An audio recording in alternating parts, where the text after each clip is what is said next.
Good evening, everyone. Thank you very much for joining for the first session conducted by Digital Trust Alliance. So you might have heard about Digital Trust Alliance. So it's a new professional organization that we formed in Sri Lanka with the hopes of promoting best practices in the industry. So when it comes to digital trust, there are different aspects, cyber security, information security, governance, risk compliance, data privacy, auditing, then human resource aspect, organization structures, finance. So all these things are combined when it comes to digital trust. So we want to promote best practices in the industry, and then professional development and advocacy, policy aspect, collaboration within different industries and private and government bodies. So these are the things that we focus. So with the hopes of that, we started Digital Trust Alliance, and as an initial activity, we thought of spreading some awareness into key technologies, policy aspects, and various things which are covered by this huge umbrella called digital trust. And so this is the first session that we are doing, and for this first session, so we have invited three prominent figures in the industry. So I'll introduce them one by one to you. So Chanaki Malraj is joining from Ministry of Digital Economy, and she has been working in the government sector for a very long time.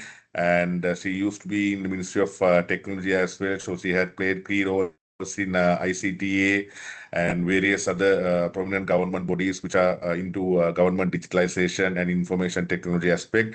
And now she holds key positions in Computer Society of Sri Lanka and Digital Trust Alliance as well. So Upul is heading the strategy and transformation sector in Brandix Apparel.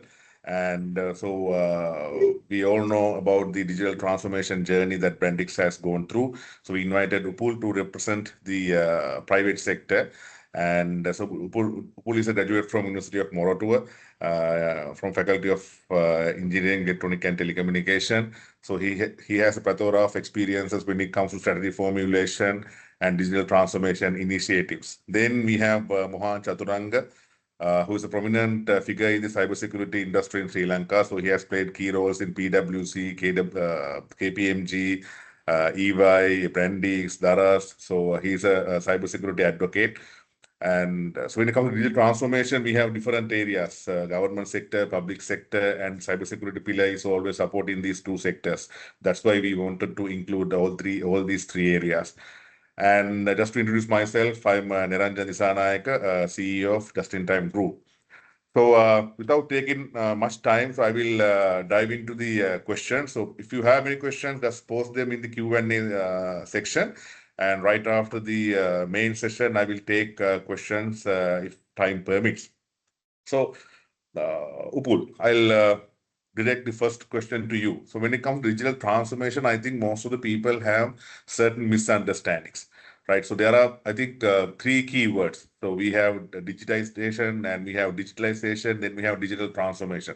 So I have seen a lot of people using them interchangeably, but there are key differences. So would you mind explaining to us the meanings of these three main words: digitization, digitalization, and digital transformation? Right. Hello, everyone. So thanks, Nira, for the kind introduction. So I'll straight away go into the question. So as you said, these are three words which are interchangeably used, sometimes used as like catch-all phrases also to cover anything related to digital, while it's not very important to remember the definition of all these three words. I think the understanding the difference between these three are important, because these are not actually three different things. These are actually three different stages of a transformation journey of an organization. So just to give some view of that, digitization is the starting point. It's actually about moving from analog form to digital, which we typically call as zero paper or paperless kind of initiatives. So in digitization, typically you don't change the process. You just convert data from analog forms to digital. For example, instead of paper-based invoicing or data capture, you move to digital forms of data capture. When you move further up in the transformation or digitization, your digital journey, the second step is the digitalization. So digitalization actually looks at a part of the process of the organization again and use technology to improve the process. Just taking one example, for example, a typical organization would have all information about their customers, their purchase orders, so their previous purchase history would be there in systems, and they might be calling your service agents to get certain information. On the other side, they will have information about the customer's history in different other places. Typically, when your customer guy gets a call, they won't have connectivity between these different data sources, and they might not be able to give a proper answer as to where his orders are and is this a critical customer for us, might not be visible. So what digitalization would do in a situation like this is introduction of a thing like a CRM or customer relationship management system, which collects all this data and enables your customer service agent to give a better answer to your customer. So it actually improves the process. Again, your core business doesn't change. You are still getting orders from customers and you are serving those customer orders. So the core business remains the same. And so our kind of the pinnacle of the digital journey is the digital transformation. It's actually not about technology. It's about actually kind of rewiring your whole organization so that what you deliver in terms of business outcomes drastically changes. So it can be how you serve your customers, or it can actually create new business model entirely, and it can improve your internal processes and of course how you face towards your other stakeholders. Again, for example, a typical bank which is a brick and mortar based bank might be going into a digital wallet. So digital banking, which is actually creating new business avenues, so, which is again changing how you create value for your customers and also for the organization. So how I personally like to see digital transformation is again, it's actually, as I said, it's business outcome based. So it's a strategy back. So what does your organization wants to achieve? Then it's about how do you use different types of technologies to deliver that outcome. So how I typically look at it is how do you deliver those outcomes in a better, faster, and a cheaper way. So better meaning if you relate to the same example, your customer experience would become better, your employee experience would become better. Faster, by faster, what I mean is your lead times will drastically improve. For example, something which took 10 days or 10 hours for you to respond earlier, now you can do it in an hour or in a day. And the third element, cheaper, is the cost of delivering that service, which can be earlier you used to take 10 people to deliver this particular outcome, but now you can deliver it with 5 people, so that the balance 5 you can use for another revenue generating activity. So the 3 areas are different, but it's part of a journey. And our ultimate objective of any organization, when you talk to your leaders and all of you, when you actually think about digital, I think most of us are thinking about that digital transformation aspect of it. But it's a journey where you start small and then move towards the ultimate objective of digital transformation. Right. Thank you very much, Upul. I think you gave a very good introduction, and you highlighted the key differences and similarities, and how these 3 aspects would help a business to completely transform itself. So that's from a private sector perspective. Now, Chanake, I will direct my second question to you. I mean, Upul explained how this digitalization, and digital transformation work in the 3 different stages. So how would you see the government initiatives and government readiness in this whole digital transformation journey? Where does it stand currently? Since you have insights working in the sector, would you be able to explain it? Yes, thank you, Neranjan, and also thank you for having me in this webinar. And so, as you said, I think public sector plays a very pivotal role in this digital transformation and also in this digital economy enhancement of the country. So, as for up to now as one of the employees in the digital economy ministry. So we have taken many initiatives for this digital transformation process in the country. So, for example, now we have actually designed the digital economy blueprint, where it has in detail mention of everything from the infrastructure level to the service level of the customers and also the citizens. So here as the ministry, we have identified five main pillars where this digital transformation can be taken place. So, for example, the digital government, then digital revenue economy, then digital industry, capacity building, and finally the strategic industries. So these five main pillars will cater in doing this digital transformation in the country and also enhancing the economy also as well. So, as I said, this digital economy blueprint focuses firstly in the infrastructure, where I think having a like sound infrastructure facility in the country is the main pillar for this digital transformation. For example, now we have this Lanka Government Cloud. So we have taken initiatives to enhance the capacity of this current Lanka Government Cloud. So because many have been complaining that there is no space, no sufficient services provided. So we have, like, within 2.5-3 months, we will be going to a new platform where we can create all these public organizations, where we can have the applications, then websites, all hosted in one government cloud. And also we have this LGN facility where all these connectivity will be taking place. Where also we are planning to go for a new proposal where all these government organizations will have connectivity and without any interruption. And also on top of that, we have this DPI, that is Digital Public Infrastructure, mainly the SLUID, but we are currently working on having a unique digital ID for the citizens, and also having digital payments through GovPay. And finally, having a data exchange where all these documents can be stored and exchanged, verified through citizens, for their services.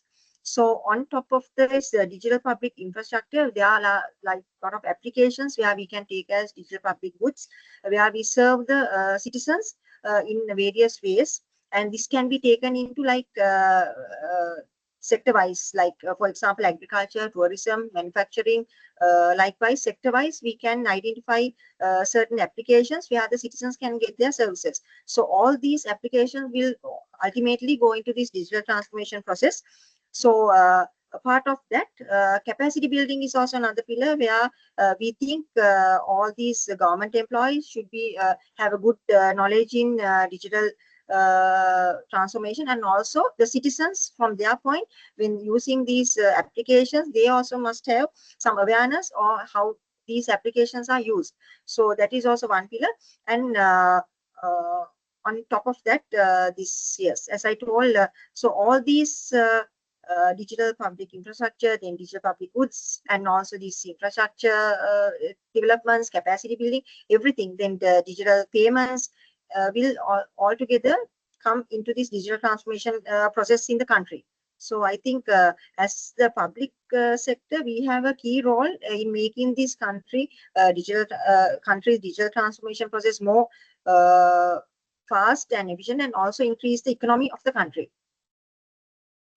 Thanks, Janaki. So I think you brought out really good points to the infrastructure, cybersecurity, then government applications, industry applications, and so I mean, like there are different layers that you need to fulfill. So just an additional question now: how does the government plan to like bridge the gap between the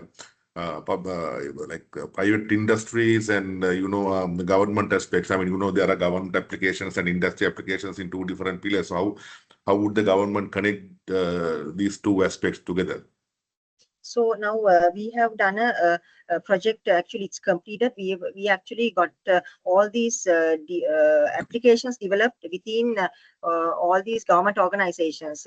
all the ministries and also the institutes under the ministries. So we have around 2,000 odd application details where we have a detailed database on what are the application, in what category, and who have whether it's an in-house development or outsourced one, and where it's hosted, and what are the technologies used, and who is maintaining these systems. Likewise, we have a comprehensive database collected at the moment with the ministry of all these applications. And also currently this under the ministry there is this ICTA which is functioning, but it will be closed down. For that we have temporarily actually like set up a project management unit where this will be functioning for 6 months, where all these projects under the government will be monitored, and technical support will be given to these organizations. And for this project management unit, we are actually getting involved the private sector also. So all these private sector engagement to this public sector will actually enhance the efficiency of the services we are giving, right? Right. So I think that's an area which was lacking in the previous years. I mean, implementing a project management unit would be a key initiative in driving countries' digital transformation initiatives. Now, Mohan, when it comes to all this, I mean, like we heard about lot of incidents, cybersecurity incidents during the past few weeks and past few months, both in public sector and private sector, and we even personally discussed about most of these things as well. Now, coming from the cybersecurity world, what's the role that cybersecurity plays in countries' digital transformation journey in both the public and private sector?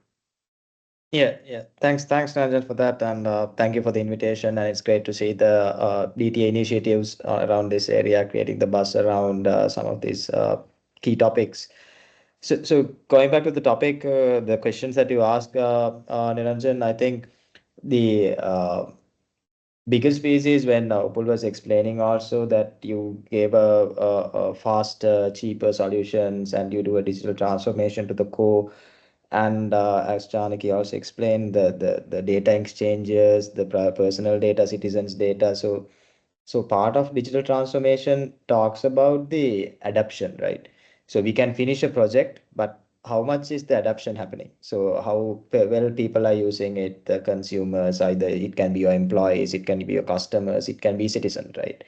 So this depends on mainly around the scalability of those solutions and the reliability of those solutions. So this reliability of a digital transformation project heavily relies on whether does the service degrades general and whether there are interruptions and incidents which the service goes down and you can't rely on that.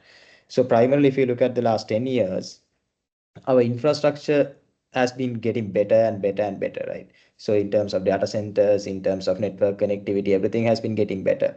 So 10 years back, we would have had disruption on connectivity. 10 years back, we would have had disruption on capacity, things like that.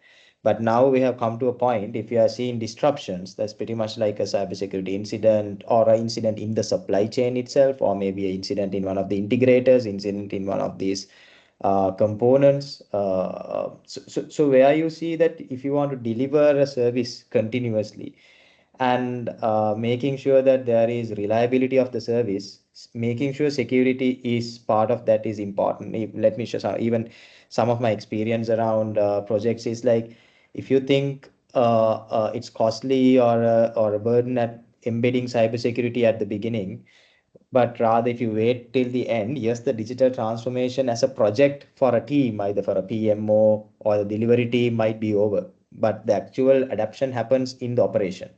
So if there are incidents happening, if you have to fix vulnerabilities continuously, take downtime of the system, and there are disruptions, then that adoption journey gets disrupted. So the whole purpose is not just the projects to be executed, but rather there is adoption and reliability on this.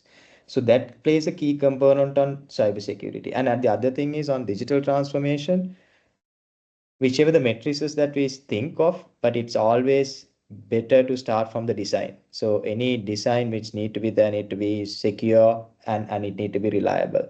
So the transformation need to have that could be architects from security side, consultants from security side, building this pipeline, right? So even with recent experience with Cyber Labs teams, is like we've been embedding DevSecOps processes into organizations.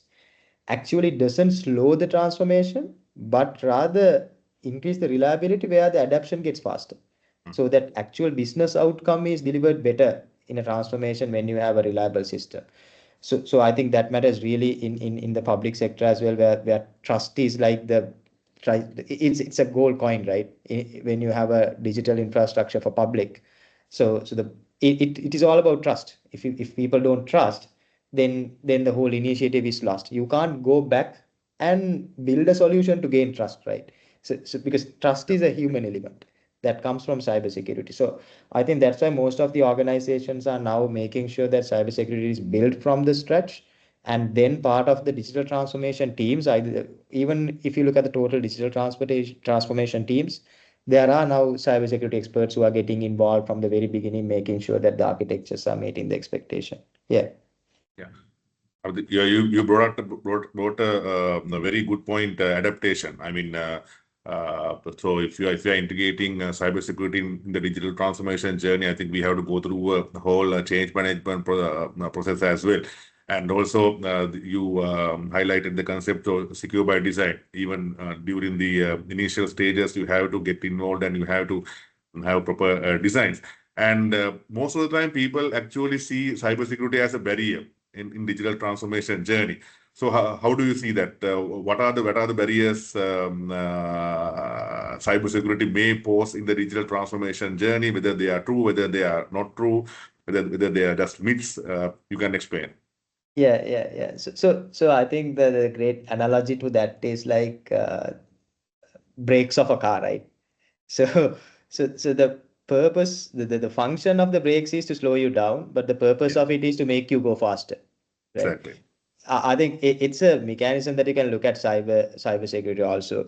And this question, I think with my experience working in multiple countries, if you look at China where I've worked, so this question even doesn't get asked, right? So it's a given that cybersecurity is a part of a solution. So Yeah. there's no solution without security. So that's a given, right?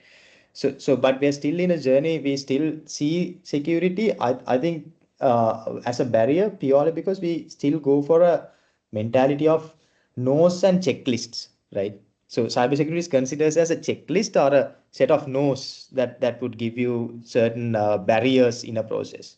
Whereas it's not a design concept yet in some of our projects. So it's actually a design concept whether the solution can be safer, and you get a kind of a validation saying, okay, there won't be disruptions to this. So yes, so organizations, there are organizations who consider this as a barrier, but there are organizations who have embedded this into part of their culture. Whereas this is highly influenced by when you work with kind of value arbitrage markets. If you're working from Sri Lanka for value arbitrage markets and value arbitrage clients, so most of the times it is instilled upon you because that particular market that you are selling to is actually has an inherent level of cybersecurity. So that has a baseline. So you can't service them without a baseline. So that gets inherited. I think with those in the last 5, 10, or 8 years, a lot of people have now kind of said that there should be a baseline to it. But in terms of barrier, the concept of barrier comes primarily because of that security mindset of no's and checklist. And the other being that you consider that as a cost. So consider that as an additional cost. I think Upul correctly mentioned the cheaper part of the solution, because if you transform it, if you're doing a transformation, end of the day, what's your bottom line hit, right? So that will be considered. And since this is not part of the core functionality, you might think of it as an additional cost. Whereas if you look the transformation for long term, let's say the transformation project finishes in 3 months and the solution is going to run for another 3-4 years, and in those 3-4 years, how many patching, how many downtimes, how many new fixes, bug fixes, framework modernizations you have to do just to keep up with the pace of those outdated components. Correct. If you really do the TCO, probably you're going to see that value not as a barrier. Right. I love the analogy you brought up right in the beginning. I mean, like car brakes. I mean, you have to know when to apply the brakes, how to apply the brake, what's the right amount of brakes that you need to apply. I mean, and when it comes to cybersecurity, you have to have the balance between performance, security, and very importantly, budget as well. Really good points. And Upul, I will direct the next question to you. I mean, we all consider apparel industry as a traditional industry. But now we see a lot of digital transformation initiatives happening in the apparel industry, and we all know that Brandix is a pioneer in adapting the digital technologies in the apparel industry as well. So, what does digital transformation actually look like in the apparel industry? What are the initiatives that you have taken, and what's the advice that you can give to other industries by your own experience? Yeah, as you said, apparel had been a laggard in terms of technology adoption, data AI journey, but that itself is actually an opportunity right now, where now the opportunities the digital is bringing in are huge, where now for apparel, it's not about digitizing the whole. Now it's actually about, again, as I said, reinventing the whole value chain from customer experience backwards, end to end. The opportunity is huge. So just to give a feel of the kind of things that we are doing and some of the other players in the industry are doing. Not to say that all these are 100% successful, but there's a lot of impact that most of these initiatives are bringing in. As an example, if you look at the first step of the value chain in terms of product creation, earlier typically what used to happen was there were customer designers sitting in the side of USA, Europe. Then we had designers on this part of the world. And typically, when you design the product, it was based on the hunch and based on a bit of shopping and then bit of maybe browsing to say this will sell in the market. But now it has completely changed. Where now we are using social media hearing, for example, to see what are the trending colors these days, or what are the trending materials these days, what do the new generations like to wear. So that insight actually come in as a handy input in terms of product creation, so that what we create then ultimately for at customers end is actually going to sell. Related to the same area, the product development, typically how it used to happen was we were doing physical samples of the product and sending it, probably airlifting it to our customer locations in the USA, Europe, and then they give the feedback, we redo it and again send out the physical samples. But these areas now are mostly replaced with digital sampling, for example. So what it actually does is it cuts down the time it takes to get to your last approved product, and on the other side, designers are now able to iterate faster without waiting for physical samples on one side. On the other side, our customers can get a feel of the product before seeing the physical product, and without going through rounds and rounds of sampling, which is costly and which takes time. That's the like the front end element of the business, just giving few cues. Then when it comes to the core business, I think the smart factories everybody has heard about. So there's a one-to-one match for the apparel industry in terms of manufacturing, how you can use the power of IoTs, the data, capturing real-time data, and then how you make decisions using data, where as a like a traditional industry, as you coined, where we used to make decisions based on experience or based on hunch. Now it's actually getting replaced with data-backed decisions, where we capture operator level, machine level data, which is actually very useful in terms of making the right decision. So the factory side of it is actually transforming even faster than the front end side of it in terms of digital transformation, and that is actually impacting every level of the organization, which is going up to the shop floor level. And again, on the back end side of it, supplier visibility in terms of customers want to see where their material is coming from, the traceability is improving, and customers are seeing the visibility as to where my order is. Is it in the mill? Is it in the garment factory? Is it somewhere else? So that visibility and the trust is improving with the visibility. And of course, typically in industry agnostic, the back office side of it, like your finance, your HR, your marketing, or the back office side of it, digitization is again helping in terms of taking out the mundane repetitive tasks from people and giving them more time to give better solutions, design better products, and allocate your people where actually really it matters. So it's actually impacting the end-to-end value chain in apparel. Every player in the industry is in somewhere in those some of the examples I said. And most of it are industry agnostic also. While for your organization, for your industry, you might have to tweak it, but the applications of what I said, like the smarter factories for any manufacturing, it applies. Then the back-end side of it, any organization, it's applicable. So it's actually industry agnostic, but apparel is actually in a better place because we were behind, so we have to actually leapfrog. So it's actually a great place to be in terms of looking at the impact that digital transformation can really make to the organization.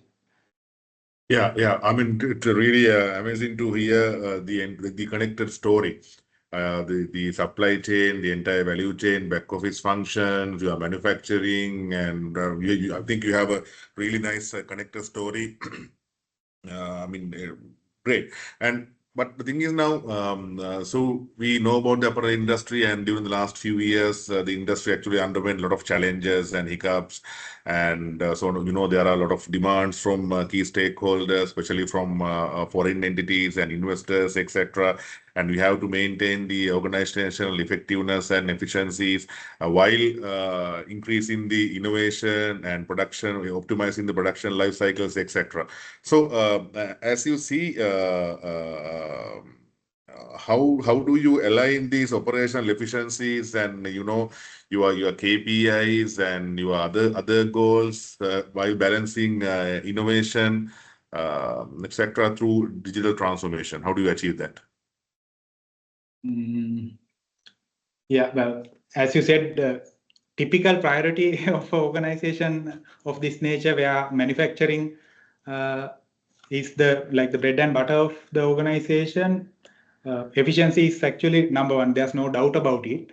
But how we actually pursue it as is both efficiency and the innovation are like two sides of the same coin. So as you said, it's mainly about alignment.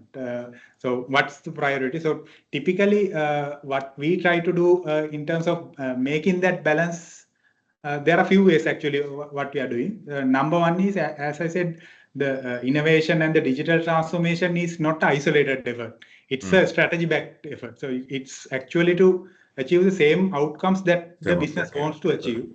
So then all our innovation efforts, the digital transformation efforts are actually linked to it. For example, if you are really looking at more agility, then our digital transformation and the innovation is actually linked to how you deliver that agility. If it's mostly about cost efficiency or cost leadership, it's about how you deliver that through the transformation. So that's one element. I think it's again industry agnostic. So linking it back to the ultimate outcomes of the organization, then it doesn't matter whether it's the priority is the efficiency or the innovation. It will nicely link together in terms of delivering the final outcome. And the second thing what we are typically trying to do is we run two tracks. For example, as you said, there's an efficiency track and there's an innovation track. So just taking an example from a manufacturing environment, for example, if you have, let's say, 30 factories, maybe 2 factories I use as my test beds, and all other 28 factories I use as my the engine, which is really about stability, which is really about efficiency and driving faster. But in those 1 or 2 test beds I select, that's where all the innovation will happen. So there will be failing fast, we'll be doing different things, and we are ready to take that hit on those 2 test beds. So we iterate in terms of different innovations, and if it's successful, we plug it to our main engine. And if it's not successful, we fail and we go to the next iteration. That's how we typically try to balance off between the efficiency and the innovation or the transformation demands, Neranjan. So the I think one is the you brought out outcome link, and the second one is the 2 tracks. That's what I can. You brought out really important points. I mean, how you experiment with digital transformation, how you adapt, how you provide feedback, and how you learn from your things, and how you incorporate the learnings into the digital transformation journey, maintaining test beds and transferring it to production. Those, I think, fundamentals of digital transformation, and I think those are very, very important points. And since Chanaki actually wants to leave a bit early due to another commitment, so I'll direct the next few questions towards her. So Upul actually brought out a very good point, saying that innovation and efficiency are like 2 sides of the same coin. But we all, most of the people actually see government as an inefficient entity. So I mean, that's the understanding of common people. So, Chanaki, how do you, it's definitely a barrier in the digital transformation journey of the government. So, including that, there are other barriers for government as well. And my question aligns with a question that has been posted in Q&A as well. So, how do you overcome, what are the barriers that you have in the government when it comes to digital transformation? How are you planning to overcome these things? What are the steps that you have already taken? What are steps that you will be taking in future? Can you enlighten us? Yeah. Now, when you take barriers, there are several barriers we can state in the government sector. So one main is this infrastructure, as I told you earlier. So many organizations, they don't have the sufficient infrastructure facilities for this digital transformation process. From the solutions, as I told you, now from the government side, we have taken some initiatives to overcome this infrastructure issues, like the cloud, for example. Now the Lanka government cloud, it had several issues previous, as I mentioned, with less capacity, and people were not very satisfied with the services. So now in future, we will be going to a new setup where we will be having expanded capacity, where all these government organizations will have a place to put their applications and websites, and also run their applications in a more efficient manner. And also this connectivity issue has also been a big barrier in getting this digital transformation process into action. So for that also, we are coming up with a new proposal where this Lanka government network will be enhanced with new features, and where all these organizations will have continuous connectivity without any interruption. So that is from the infrastructure side. And also there are barriers from this, when you come to financial side, there are sometimes for the organization doesn't have sufficient finance capacity to cater this digital transformation process. So for that also now we, since the government vision is one key vision is to get this country into the digitalization process. So as the Ministry of digital economy, we have allocated sufficient amount of funds for all these organizations, and also support in getting their digital transformation process into action. And also there are reluctant from the mindset also, the government employees, their mindset is also very reluctant in going to this digital transformation process, because they have been used to these manual processes. For that, of course, we have again taken initiatives from this ministry to give awareness programs, training programs, and how efficient this digital transformation will be after getting this into their organizations. So changing mindset is also one key aspect of where this ministry is taking place. And also we have planning to have continuous awareness programs across the ministries and the organizations under them on this digital transformation process, and also the blueprint, the digital economy blueprint, what we have proposed, and how they can be involved, and the support what we can give from the Ministry of Digital Economy. And another barrier, of course, I can say is the capacity also. We are engaged in increasing the capacity of the employees in the government sector, giving continuous training programs not only on the digital transformation but also in cybersecurity, where the institutes under the ministry, SLCert, it's actually started giving awareness programs across the district and division secretaries, and we are hoping to continue with the provincial council and local governments as well. Giving awareness on this cyber attacks, cybersecurity aspects also will be one of the key elements on this barrier, like removing the barriers of this digital transformation process. So those are, I think, some of the barriers we have, and also the actions we have taken from the Ministry of Digital Economy side. So in future, we are hoping to have this digital economy authority. We are from the policy level. We'll be taking some key decisions on this based on this digital transformation, and also GovTech, that's a separate institute that will be forming permanently, where we will be giving technical support and along with the private sector partnership. So those are some of the barriers we have identified from the ministry, and solutions we have taken. Right. Thanks, Janaki. I think you mentioned about mindset change. So when it comes to digital transformation, it's a complete cultural change, and it involves a lot of change management within industries. And I'm sure when it comes to a large entity like the entire government sector, it will involve, a lot of change management and cultural changes. And you mentioned about capacity as well. That's a side question. Now, do you think the government, even if you provide trainings and all, do you think the government has enough capacity when it comes to resources in this digital transformation journey, or does the ministry have plans to attract people from the private industry? How will it work? Yes, as you said, now government alone cannot achieve this task. So we are going into this PPP model for at the moment of. So this temporary institute, like we have established a project management unit. There also we have invited the private sector employees also to apply, and also this is going to be a collaborative approach where we will be going along with the private sector to make this digital transformation into action.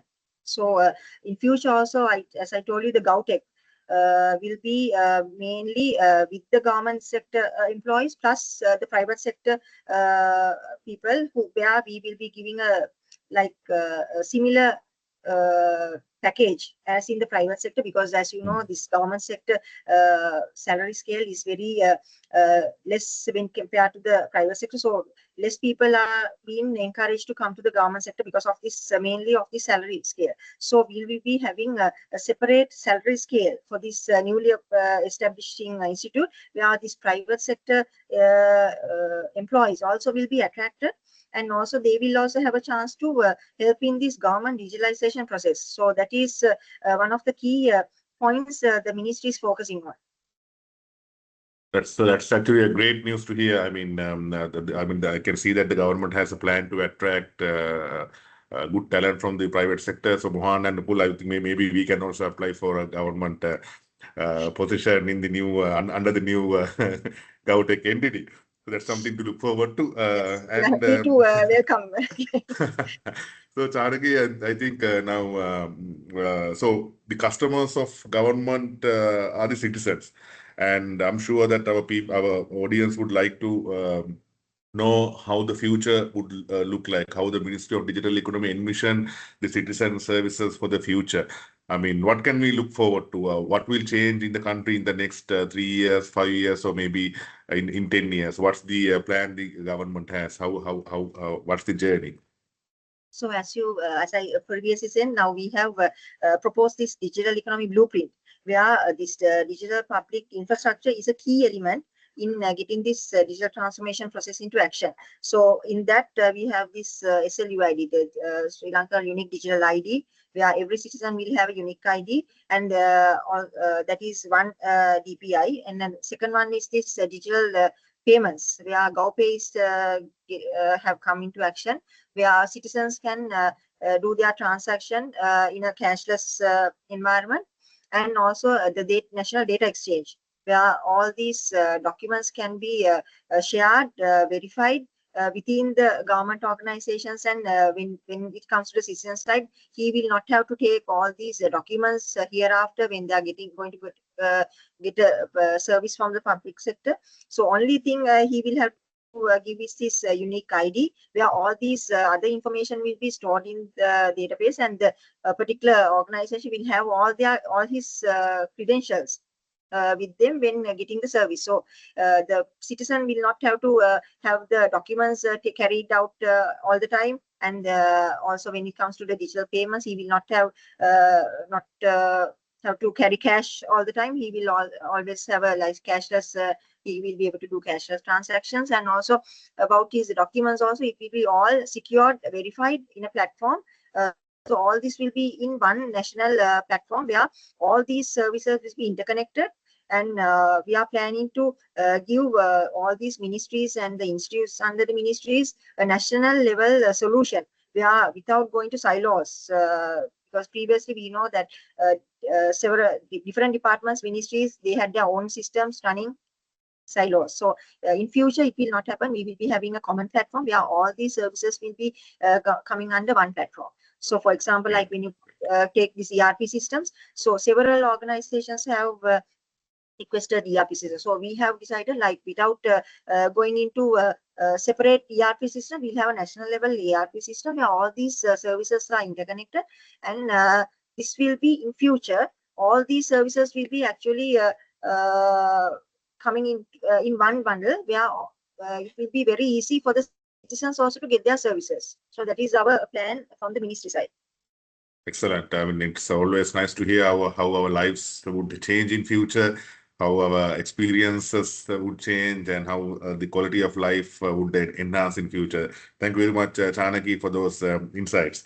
And so, Mohan, we spoke about different systems in the private sector, public sector, digitalization efforts, and everything. So I think digital systems inherently pose a huge risk. So how do we manage this risk while maintaining the efficiencies, the innovations, and all these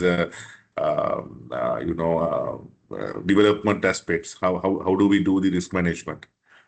Yeah.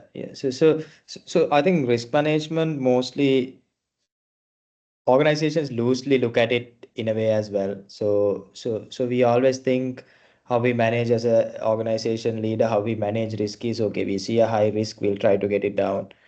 And sometimes the idea is that if you are at a point in organization where you are doing rapid digital transformation and you are doing a lot of integrations, and the risk appetite should be a bit high as well, right? So you need to accept it internally. Examples are some of the initiatives that Chanaki was explaining.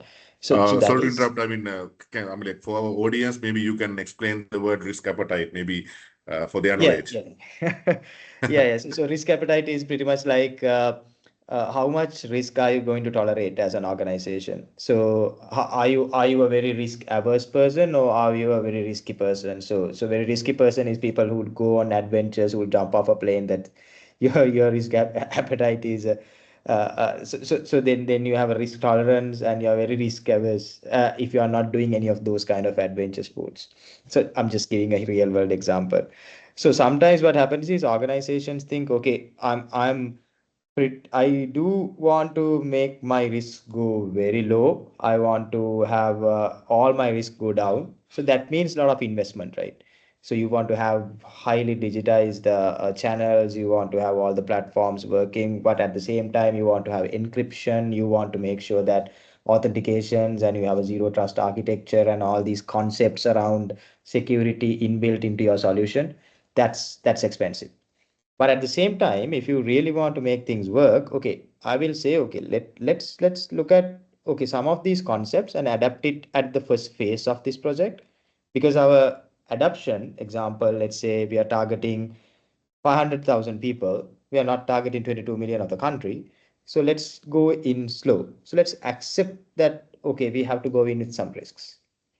On the same time, the other side of the equation is how we analyze this risk is, usually in most of the people's industries, other than either you are in aerospace or defense or anything else, very specific defense industries, you will do a qualitative risk and assessment as an organization. You will look at probability of something occurring and how much of an impact that could have to your organization. It's kind of that kind of a metrics that you will look at. So when you look at that, and at, let's say today you're saying something is likely to happen, so very high risk, right? So if you're having this risk over a period of, let's say, 1 year, 2 years, or 3 years, probably the incident that you are going to face in 2027 is pretty much a incident that you saw 3 years back, right? So if you are as an organization today looking at a cybersecurity incident or a disruption, and this was in your risk register 3 years back, which said likely to happen in 2 to 3 years, you're just looking at a realistic prediction of something that could happen, right? So when you look at risk mitigation, the idea is most of the times in digital transformation, sometimes you have to do the project with a certain level of risk. There is something that you need to consult the experts. You need to have security architects to say, hey guys, we can't do this right now at this point. We want to go through the project. Can you do it? That is where you need expertise to say. So because you are not going to have 100% secure system to go live in 6 months time. That in my experience that has never happened in the world. So you need to tolerate to a certain level of risk as well. But so in order to do this, a lot of organizations need to look at risk as not as a big checklist, right? So a lot of people start with a risk management template, which has like 8 columns and hundreds of sheets filled. So you just start off a blank sheet. I see a risk. This is what will happen. It will occur. I will do A, B, C to reduce that. That's what risk assessment is, the practicality of it.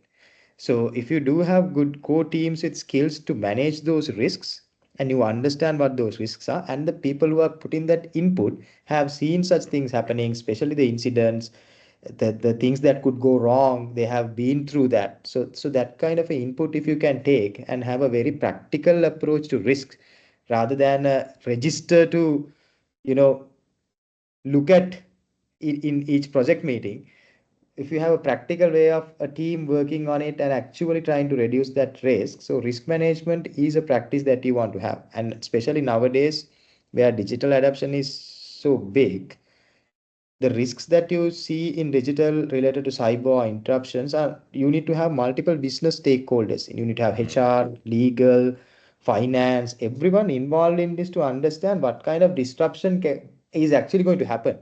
And when you have to explain it and then maybe understand, okay, this is the level that we are going to tolerate this for. We'll have ABC done. Classic example, you might have a database which might be open to public. You're going to have that done. And the thing is, you want to encrypt the database. That could be a very expensive architectural change that you're looking at. But can the database downloaded? Let's build a viewer instead of download.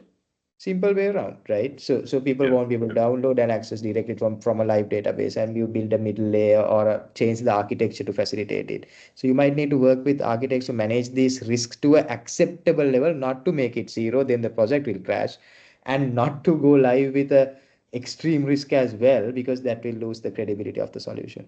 Kind of a stay in the middle kind of approach. Yes, I think you provided a very simplified view of how risk management should be done. I mean, it's very easy to understand. So you have experience in working with both the government institutes and private institutes. So how do you see the cybersecurity landscape in both these environments? What are the positive things that you see? What are the negative things that you see? How can you provide a comparison? Yeah. So good question. So maybe I'm too optimistic about life, but what I see is actually development, right? So if you look at, I'll give some examples. If you look at 2010, 28, right? So 2008, 2010. So those days, so banks were adopting frameworks like 27001. And the regulator was coming up with minimum baseline for security, which is a quite a similar to ISO 27001, right? Now, if you see 10 years back, now the regulator is introducing a tech resilience framework, which has like most of the security components inside it, whereas the banks are now adopting most of it, right? So that's an increase of awareness, that's an increase of maturity. So you are adapting things, right? So if you look at regulated industries, they have been developed. And if you look at, I think what Upul was explaining is also, so now we are part of the value chain itself, and we work with the customers, right? If you look at manufacturing and other organizations who serve with customers. So now we are adapting those to yourselves, those standards. So they have developed. And if you look at public sector, so as a country, we are in South Asia, we're looking at a data protection law, right? So we are developing. So I think there's an optimistic outlook, and the things that maybe in that sense in industries, what we will really look at is the depth of the things that we go to, and while we have strategies and framework, how are we going to manage the execution? Because that's equally important, right? So a lot of people say is like you'll have a lot of talent coming in to manage the frameworks and give a strategy, and if you don't have skills to facilitate an execution, that's where you're going to get stuck, right? So these skills plus, and one thing I have seen, maybe not optimistic, is there's a concept called tool fragmentation, right? So where you see, where you think a tool can give you kind of a genie model, right? It can solve a problem. A tool, you'll have a lot of tools inside your organization, but it won't solve a problem exactly, Correct. right? Correct. That is where you need to map the skill shortage, have a lot of skills developed within the country or as services or however, and then do that, go away from that tool fragmentation, trying to think that you have a solution to solve all problems. And then the industry is starting to mature because people are getting the maximum out of what you have right now. They are part of a PDLC cycle from a design, build to run in an organization. They are part of digitization. The security teams are part of digitization.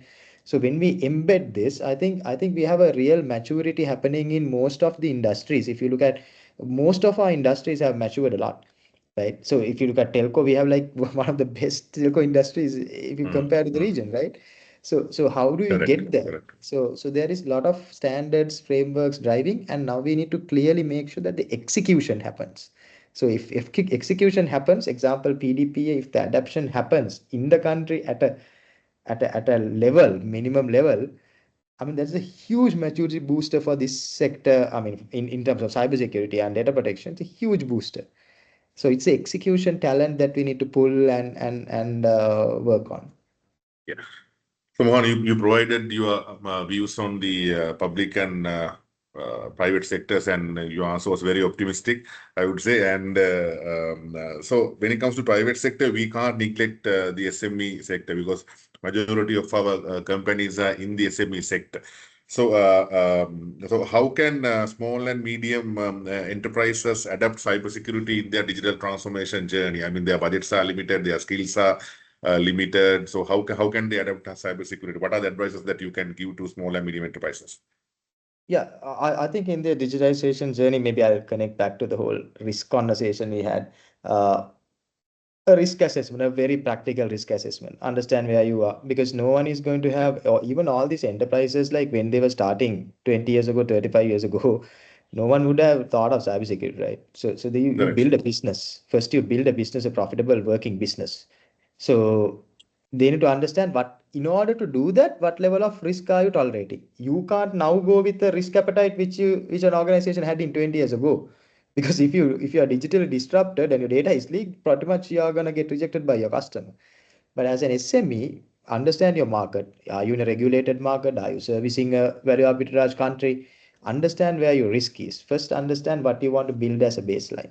So that is the first understanding that they need to have. Then I think for SMEs, this kind of non-popular opinion, but cloud cloud adoption at a very early stage is a very good way to go, because you are managing the working capital and the burn of capital as well, right? So at the same time you are getting real value where you really don't have to pump in capex.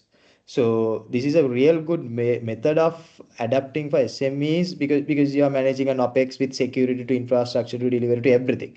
So this is a easy way, but from the beginning you have to start that approach So all you are using are SaaS platforms, cloud tools, everything is adapted in that way. And one other thing is outsourcing smartly, right? So a lot of people will pick a execution item and try to outsource, right? Okay, you hear somewhere EDR is a technology, let me get EDR and outsource it.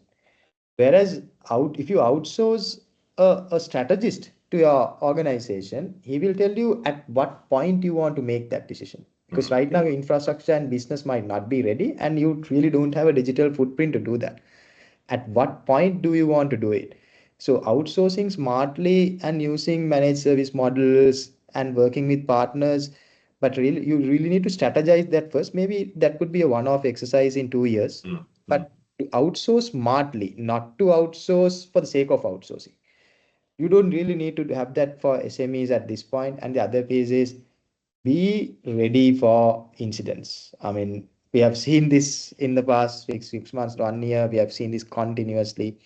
There is no security framework without recover and respond. In the world, there is no framework. There's nothing, right? There's nothing.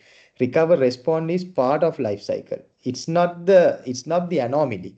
It's part, right? It happens, you respond. So always be prepared to if something goes wrong. What's your plans on look at resilience going forward? I mean, we started with pandemic, right? So resilience in a business is not a choice anymore. It's just BAU.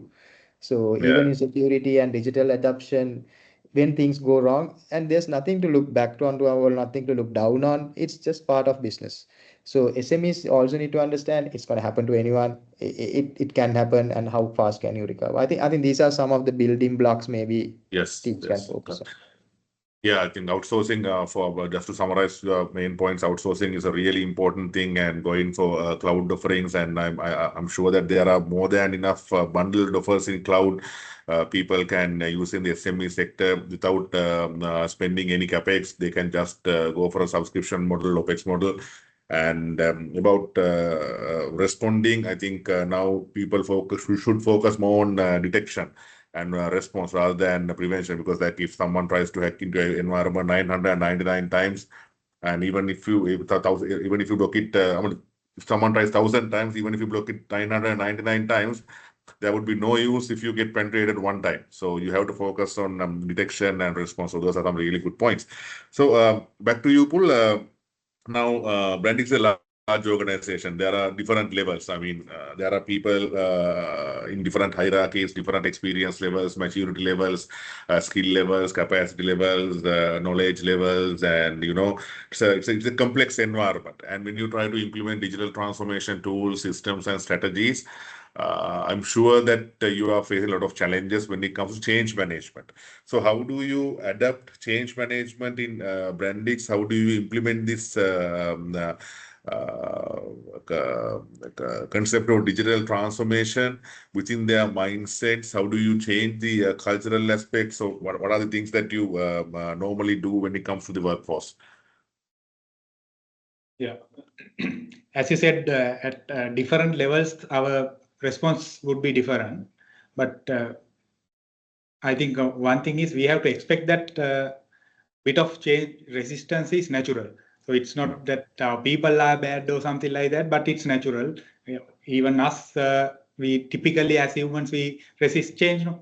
So number one is we realize, and as leadership, we have to first realize that. And then you cater your approaches at different levels. So typically, what we have to do is you have to meet your people at different levels. For example, if it's at factory floor, then the approach that you will have for them would be different. As an example, maybe our starting point might be showing them how do you use a digital banking app for their personal life, so that they get accustomed to the digital way of life.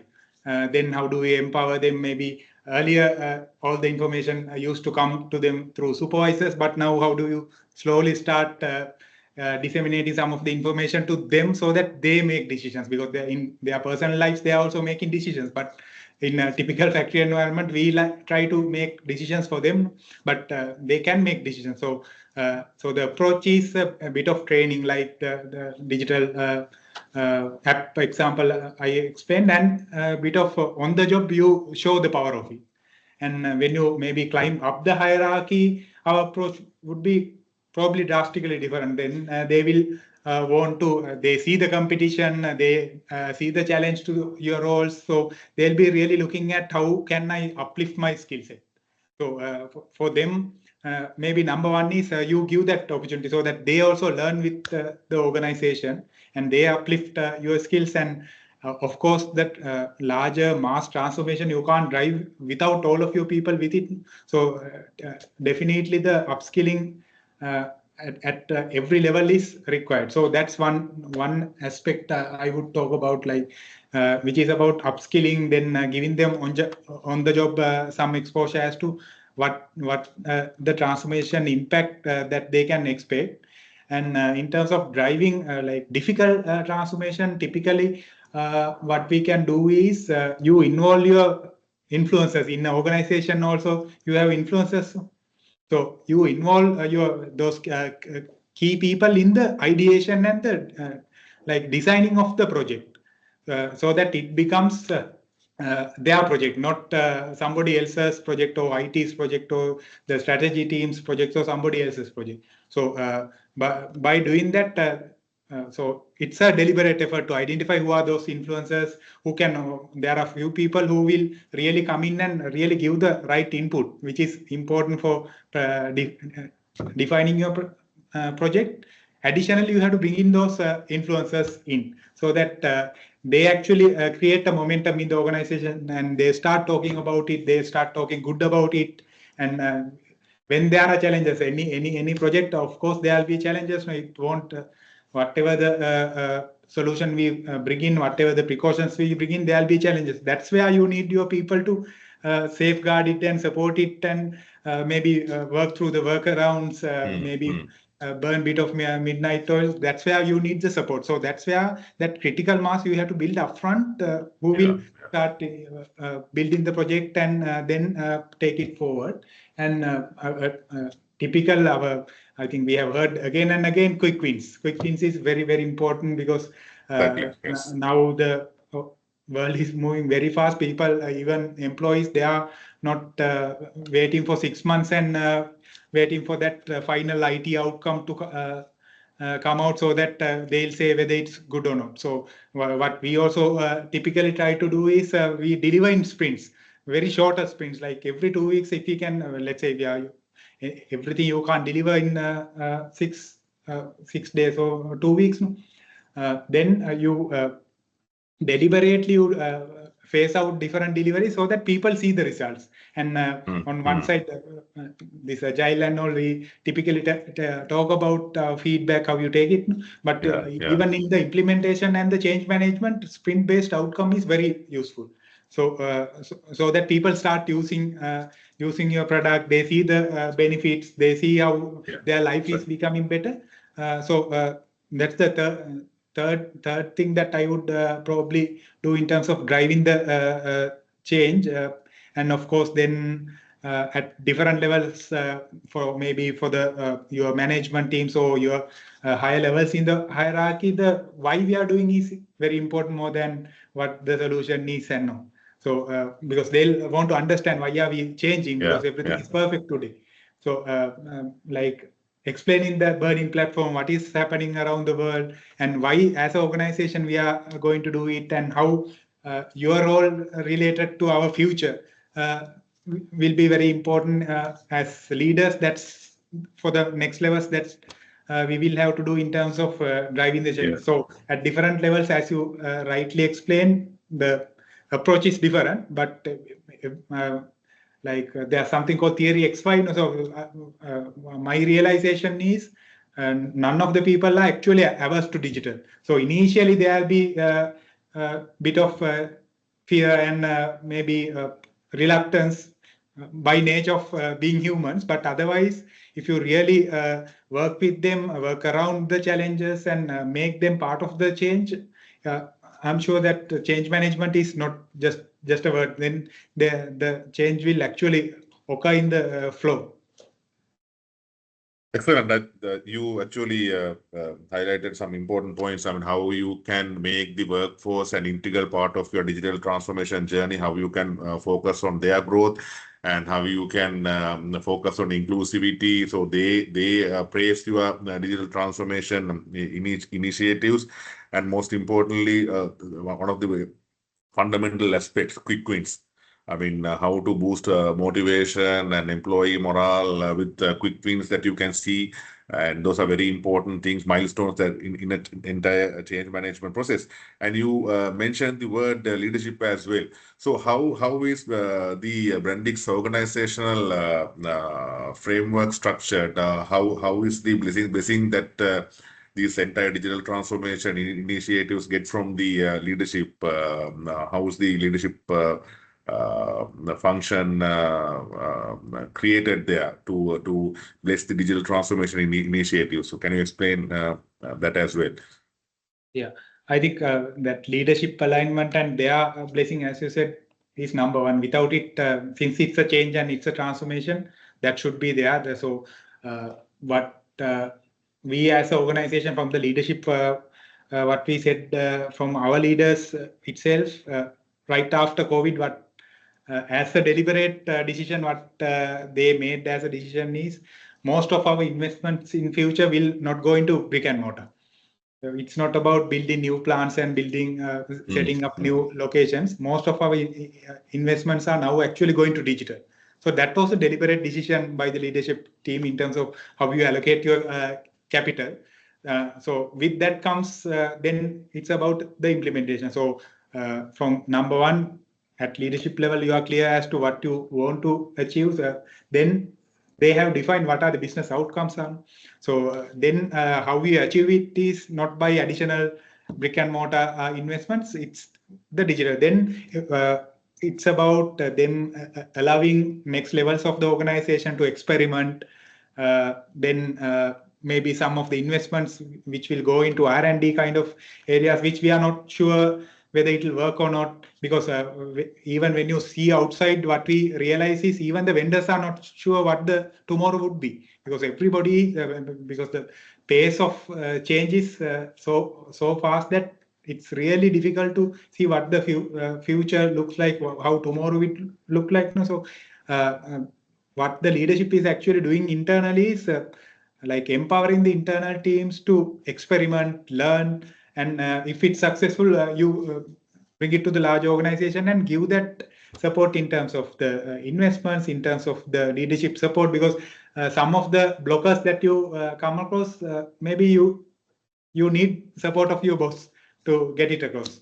So that's where their alignment is very important, even though they might not be involved in day-to-day operations of your transformation program. Their alignment is important in the like unblocking those areas where whenever you have roadblocks, and then another interesting thing what I see is irrespective of the age, everybody is learning. So sometimes we feel ashamed to see that maybe some of our leaders have learned something and they come and talk about it, but we didn't know.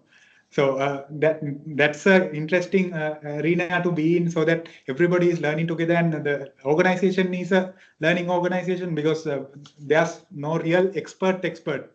So everybody knows something, so it's a matter of how you put everything together.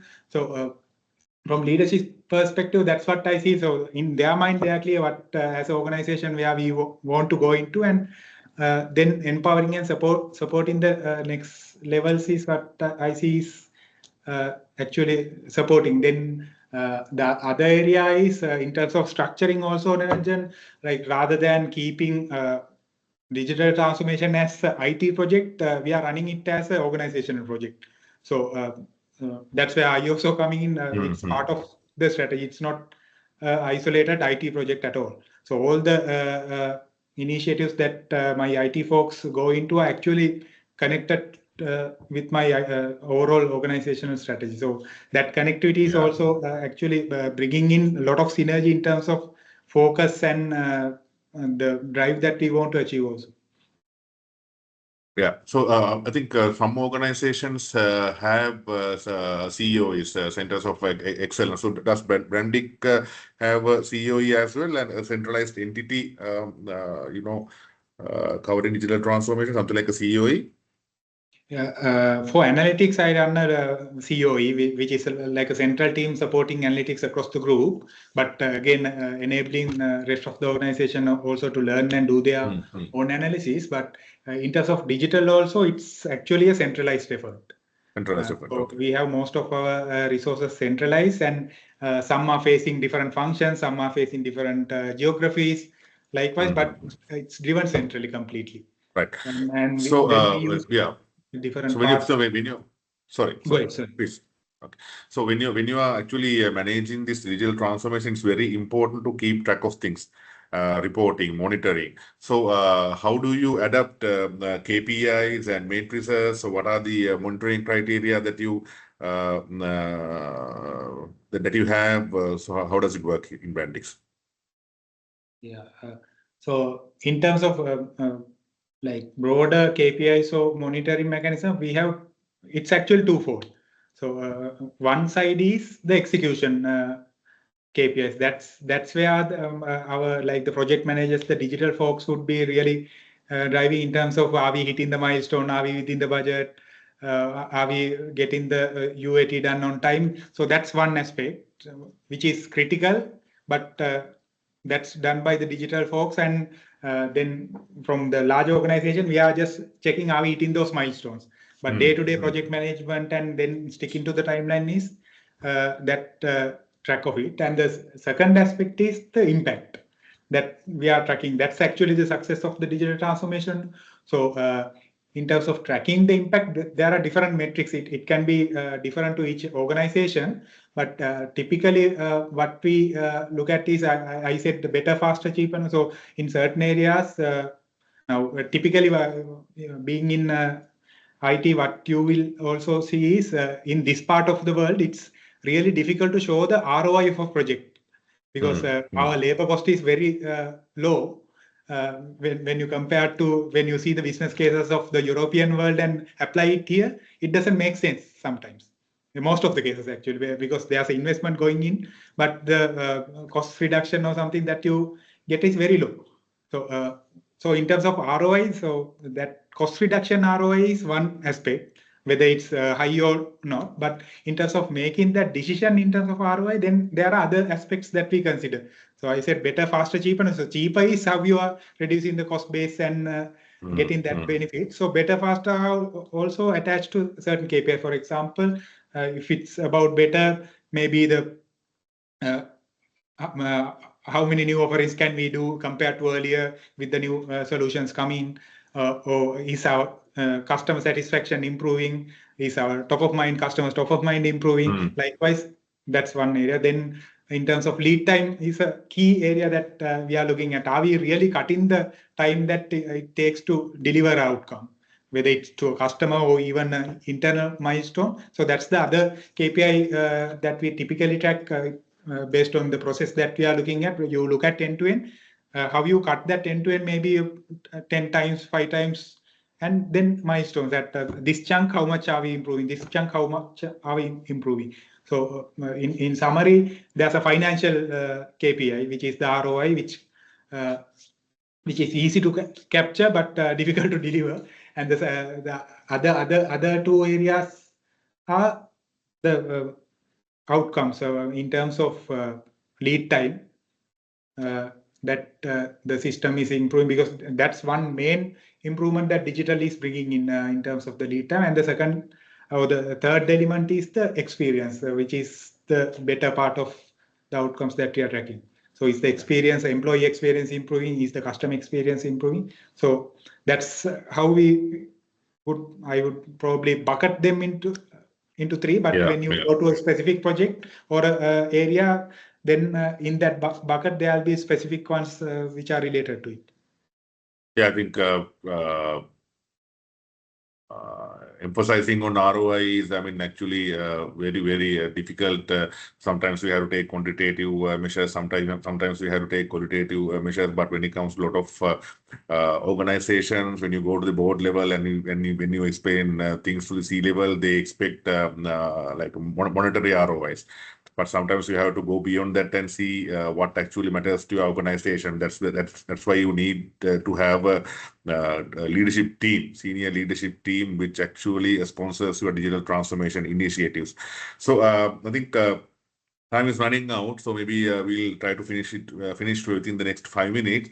There's a question in the chat room. So Chanaki, I will. So since I thought actually you would leave early since you had another commitment, but I will try to direct this question to you. Now.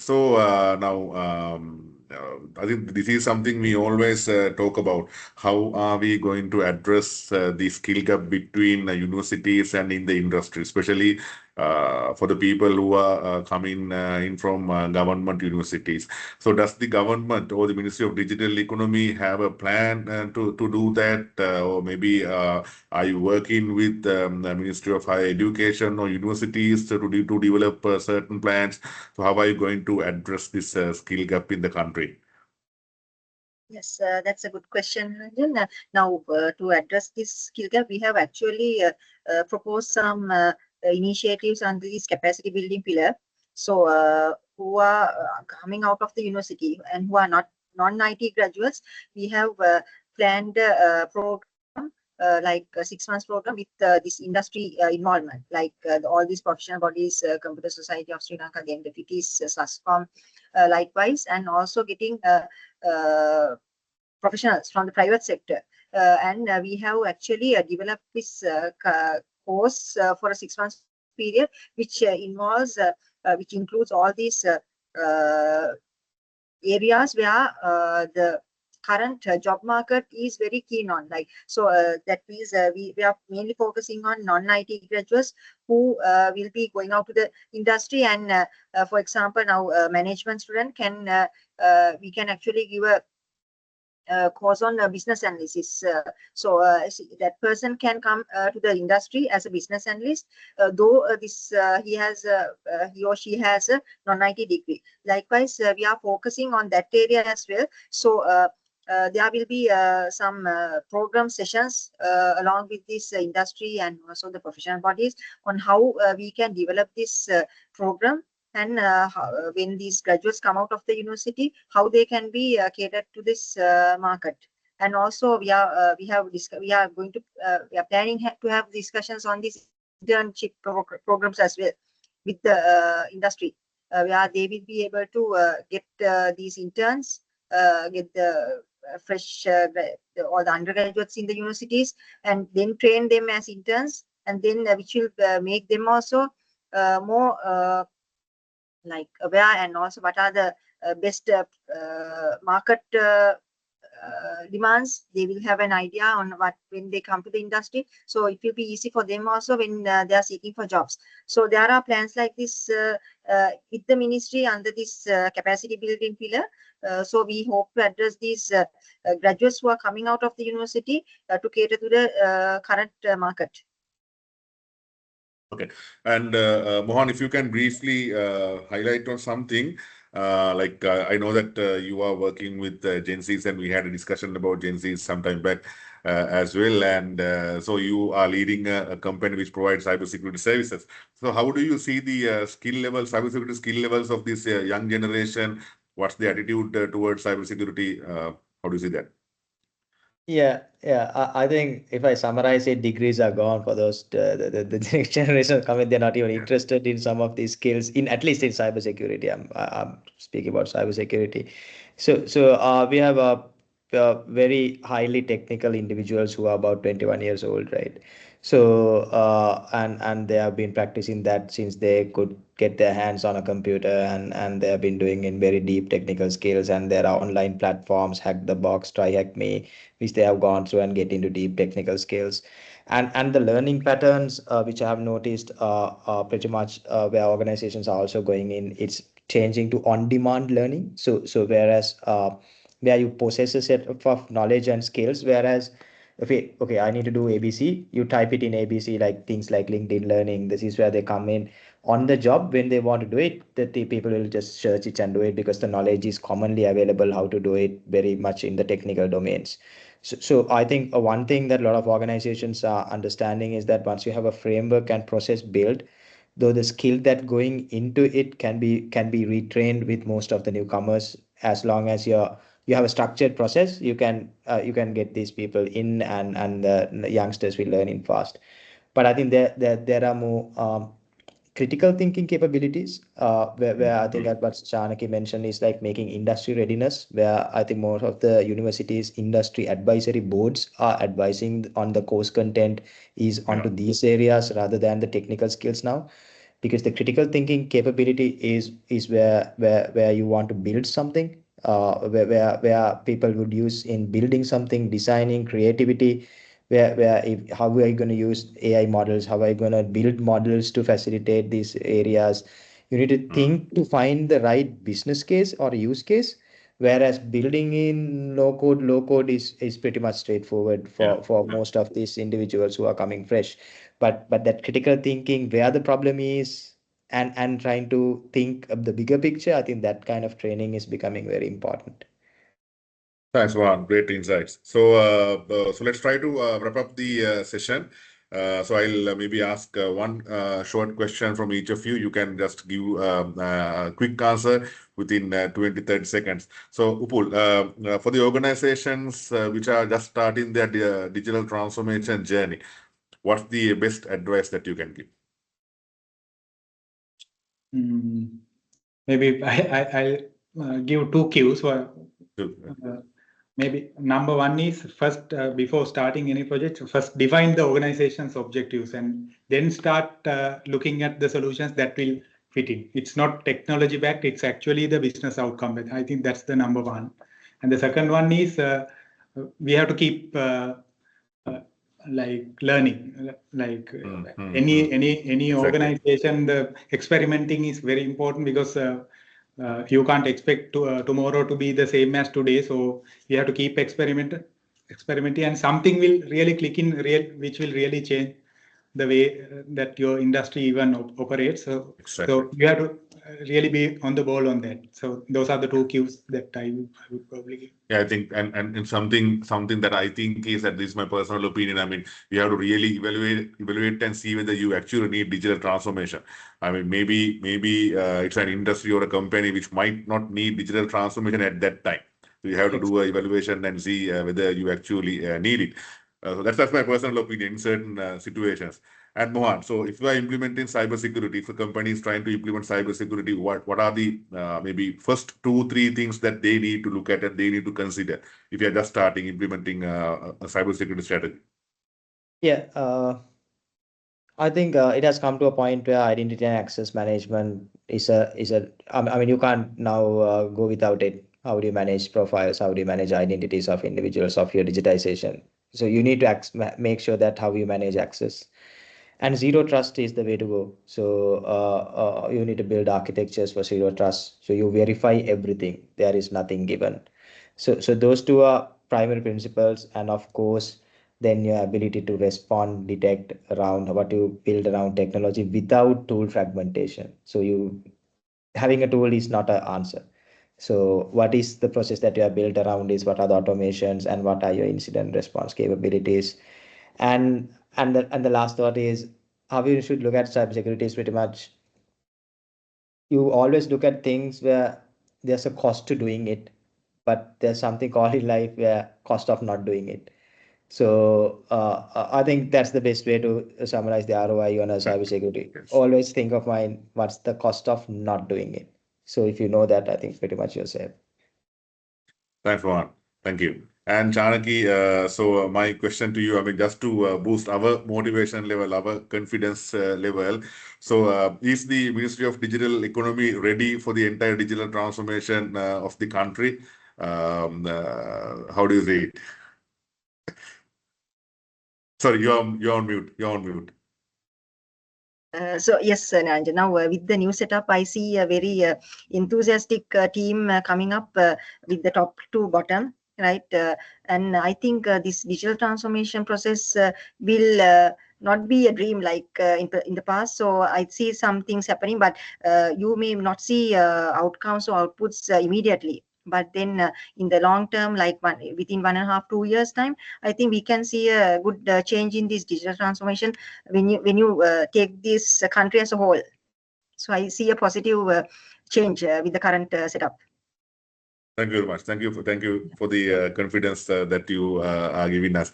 And so with that, I would like to end the session, and thank you Chanaki, Mohan, and Upul for joining and enlightening us. I learned a lot of things from you as well, and I'm sure that the audience has a lot of takeaways from this session.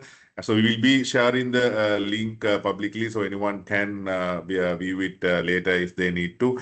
And for all the participants, thank you very much for being here right from the beginning. And I saw that all the people who joined remained until the end of the session. That's very encouraging. So thanks, guys. Thank you very much, and have a very pleasant evening and a good night. Thanks. Thank you. Thank you. Bye.